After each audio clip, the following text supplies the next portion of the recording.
Asia cup 2025 September 9 నుంచి కూడా ఇక 28 వరకు యుఏఈలో జరగనుంది.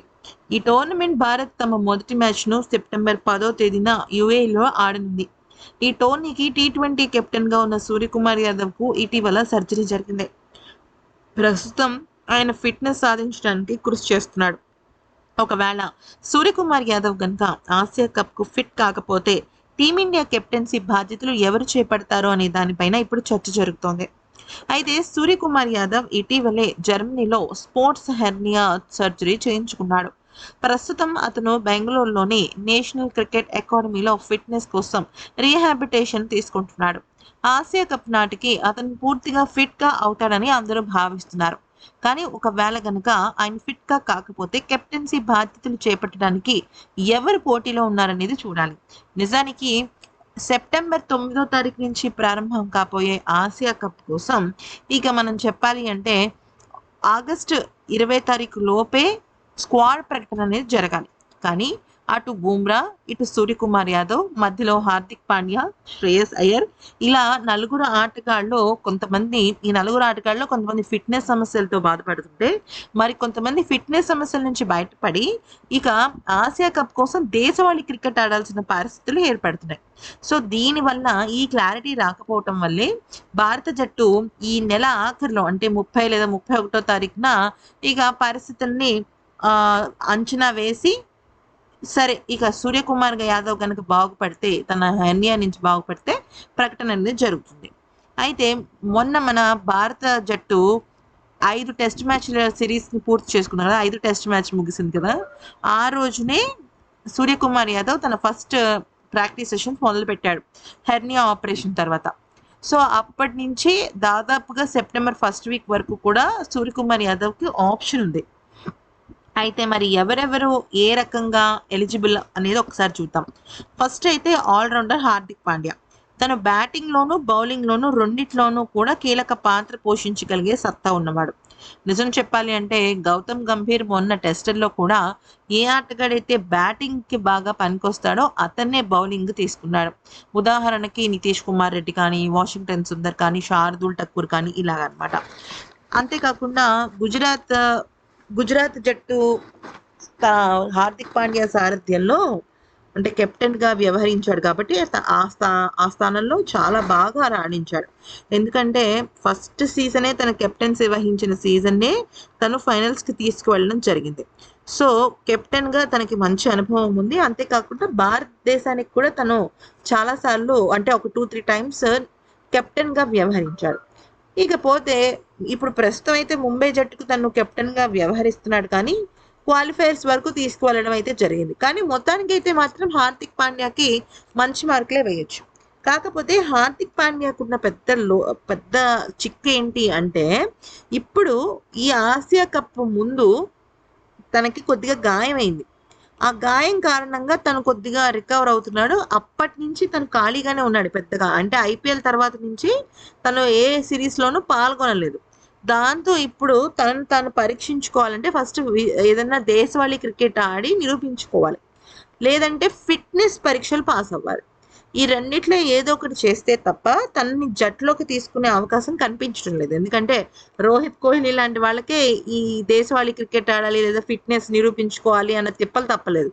ఇక హార్దిక్ పాండ్యా ఖచ్చితంగా అది ఉంటుందన్నమాట. సో అది పాస్ అయితేనే తను ఇప్పుడు మళ్ళీ ఎంట్రీ ఇస్తాడు జట్టులోకి.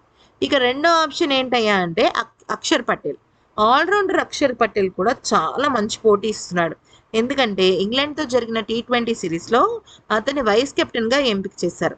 ఐపీఎల్లో ఢిల్లీ క్యాపిటల్స్ జట్టుకు కెప్టెన్గా వ్యవహరించాడు. బ్యాటింగ్ బౌలింగ్లోనే కాకుండా ఫీల్డింగ్లో కూడా అద్భుతంగా రాణిస్తాడు. అయితే అతను ఇంకా కూడా ఎప్పుడు భారత జట్టుకి కెప్టెన్గా ఎప్పుడు కూడా వ్యవహరించలేదు, కానీ ఢిల్లీ క్యాపిటల్స్ జట్టుకి అయితే బాగానే రాణిస్తున్నాడు. నిజం చెప్పాలంటే అక్షర్ పటేల్ చాలా మ్యాచెస్లో అసలు ఇంకా మ్యాచ్ అయిపోయింది, భారత్ ఓడిపోయింది అనుకునే టైంలో కూడా ఖచ్చితంగా తన ఒక గేమ్ చేంజర్గా మారుతూ ఉంటాడు. మనం ఎన్నో సందర్భాల్లో చూసాం. అది బ్యాటింగ్ అవ్వచ్చు, బౌలింగ్ అవ్వచ్చు, ఏదైనా అవ్వచ్చు. సో అక్షర్ పటేల్ కూడా ఒక స్ట్రాంగ్ పోటీ ఇచ్చే అవకాశం కనిపిస్తుంది. ఇక మూడవది అతి అద్భుతమైన ఆప్షన్, ముఖ్యంగా గౌతమ్ గంభీర్కి ఎంతో ఇష్టమైన ఆప్షన్ ఏదైనా ఉందంటే అది శుభ్మన్ గిల్.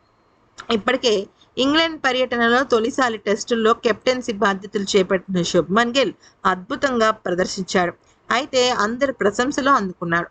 ఎక్కడా హైరాణ పడకుండా, ప్రెషర్ తీసుకోకుండా, కూల్ అండ్ కామ్గా తన జట్టును ముందుకు నడిపించడంలో హీరో అనిపించుకున్నాడు.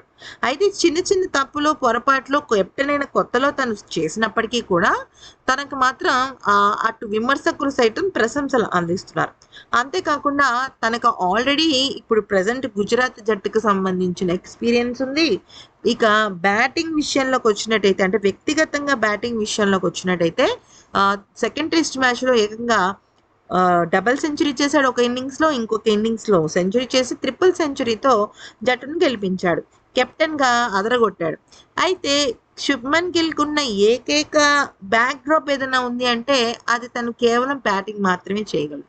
కానీ ఇక్కడ మ్యాటర్ ఏంటి అంటే ఆల్రౌండర్ని తీసుకున్నా కూడా కొన్ని రకాల ఇబ్బందులు ఎదురవుతున్నాయి గౌతమ్ గంభీర్. అది ఎలాగా అంటే ఆల్రౌండర్ అనేవాడు ఖచ్చితంగా బౌలింగ్ మీద కూడా కాన్సన్ట్రేట్ చేస్తాడు. బౌలర్స్కి ఎక్కువగా గాయాలు పెడతా ఎక్కువగా ఇబ్బంది పెడుతుంది. సో అటు అక్షర్ కానీ ఇటు హార్దిక్ కానీ ఎన్నో సందర్భాలలో గాయాల పాలయ్యారు.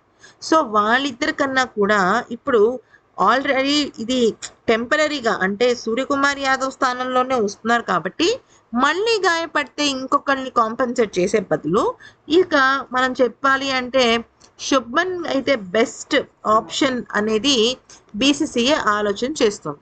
అయితే వీటితో పాటుగా అంటే ఈ 3 పేర్లతో పాటుగా శ్రేయస్ అయ్యర్ పేరు తెర మీదకి వచ్చింది, యశస్వి జైస్వాల్ పేరు తెర మీదకి వచ్చింది, అలాగే ఇంకా చెప్పాలి అంటే సంజు శాంసన్ పేరు కూడా వచ్చింది. కానీ సంజు శాంసన్ ఇప్పుడు అప్పుడే కెప్టెన్ చేసే అవకాశాలు కనిపించడం లేదు. ఎందుకంటే అసలు సంజు శాంసన్కే భారత జట్టు కెప్టెన్గా వ్యవహరించాలన్న ఇష్టం లేదంట. కెప్టెన్సీకి తను దూరంగా ఉండాలని, ఎందుకంటే తన వ్యక్తిగత ఆటే తనకు ముఖ్యము అన్నట్టుగా తను వ్యాఖ్యానించాడు. ఇక శ్రేయస్ అయ్యర్ విషయంలోకి వచ్చినట్టయితే శ్రేయస్ అయ్యర్ ఒక బెస్ట్ కెప్టెన్. ఎందుకంటే తను ఏ జట్టుకి కెప్టెన్గా వ్యవహరించినా కూడా ఐపీఎల్లో ఆ జట్టు ఫైనల్స్కి వెళ్ళడం ఖాయం. ఇక కోల్కతా జట్టుని అయితే గెలిపించేశాడు. కానీ సెంట్రల్ కాంట్రాక్ట్ రద్దయిన తర్వాత మళ్ళీ సెంట్రల్ కాంట్రాక్ట్లోకి ఎంట్రీ ఇచ్చిన శ్రేయస్ అయ్యర్ ఇప్పుడు ఫిట్నెస్ పరీక్షలు నిరూపించుకోవాలి. మరో వారం 10 రోజుల్లో అటు హార్దిక్కి ఇటు శ్రేయస్ అయ్యర్కి ఇద్దరికి కూడా ఫిట్నెస్ పరీక్షలు నిర్వర్తిస్తారు. అవి పాస్ అయితే కానీ వాళ్ళు రాలేరు. ఇక యశస్వి జైస్వాల్ విషయంలోకి వచ్చినట్టయితే యశస్వి జైస్వాల్ మంచి ఆటగాడే కానీ కెప్టెన్సీ బాధ్యతలు అప్పగిస్తే చెయ్యగలడా అన్న ఒక పెద్ద క్వశ్చన్ మార్క్ ఉంది. సో ఇప్పుడు నేను చెప్పిన లాస్ట్ 3 ఆప్షన్స్ కన్నా కూడా ఖచ్చితంగా ఫస్ట్ 3 ఆప్షన్స్ బాగుంటాయి. ఇక రిషబ్ పంత్ కూడా మంచి ఆప్షనే కానీ తనకి గాయమైంది. తనకు కూడా మొన్న టెస్ట్ మ్యాచ్లో ఫ్రాక్చర్ అయింది 4th టెస్ట్ మ్యాచ్లో. సో తను కూడా వస్తాడా రాడా అనే విషయం పైన క్లారిటీ లేదు కాబట్టి ఇక బహుశా ద బెస్ట్ ఆప్షన్ ఏంటంటే సూర్యకుమార్ యాదవ్ విషయంలో శుభ్మన్ గిల్ అని చెప్పుకోవాలి. మరి మీకు ఎవరి ఇష్టం ఈ చెప్పిన లిస్ట్లో, లేదంటే మీరు ఇంకెవరినైనా అనుకుంటున్నారనేది కామెంట్ సెక్షన్లో చెప్పండి.